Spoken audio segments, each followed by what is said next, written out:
This is just a sample of the audiobook. To get the complete audiobook, access the link posted in the first comment. Introduction. They've built a statue to her in Kells. Her website receives 250,000 hits a day.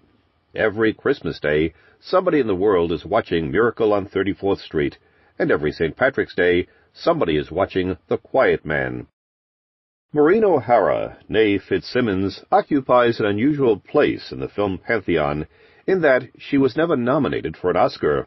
Yet she's the only Irish actress to have a star on the Hollywood Walk of Fame. She also worked with all the greats, both in front of the camera, Charles Laughton, Tyrone Power, Henry Fonda, James Stewart, among others, and behind it, Alfred Hitchcock, John Ford, Jean Renoir, Nicholas Ray, Sam Peckinpah. She always said that working with top-flight stars helped her to get the best out of herself.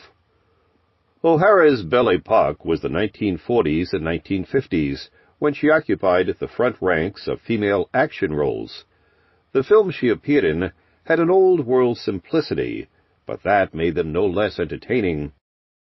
She cantered across burning sands in the yashmak as a harem heroine, and clambered up a ship's rigging in hoop-skirts as a love goddess come pirate queen.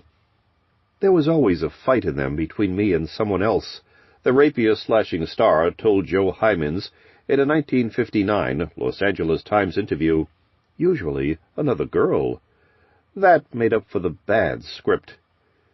In all these roles, she leavened the exotic superstructures with a large dose of Irish common sense. Black is black and white is white, she declared. I never stand on middle ground. She was good at taking her punishment in such ventures. She endured so many onset injuries during her career that her colleagues joked she should have been awarded a Purple Heart. The payoff was that she was rarely out of work. I've never been without a contract, was a frequent boast during her prime, not for a split second. It's better that way, because I've always hated being in competition with other actresses for roles. She also hated being idle, so she often settled for material that was unworthy of her. Show me the actress who didn't, she challenged. Was O'Hara willing to diversify to secure better roles? Grace Kelly was another Irish ice queen from Hollywood's golden age, but she forsook makeup to render herself suitably dowdy for The Country Girl, and won an Oscar for her performance. Would O'Hara have been willing to do likewise? Her famous hair remained a radiant red even into her 90s. Her critics accused her of having a limited range, but O'Hara begged to disagree. She seemed to struggle in comedic roles, but proved her mettle in films that called on her to take charge of situations or find courage in the face of adversity. An indomitable coper with an iron will and an innate sense of the polarities of whatever conundrum she found herself in, she comforted the afflicted and afflicted the comfortable. The Quiet Man became the insignia of her career, but she appeared in many other noteworthy roles, especially in the early years. Films such as Jamaica Inn, The Hunchback of Notre Dame, and How Green Was My Valley established her credentials and her captivating beauty.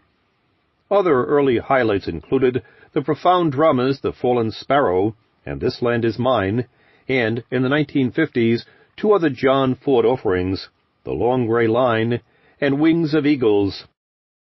She writes in her autobiography, "One critic, the bloody bastard, said that it took the likes of John Ford to drag a good performance out of me." Although O'Hara worked well with other directors, the only Oscar-nominated films she appeared in were by Ford.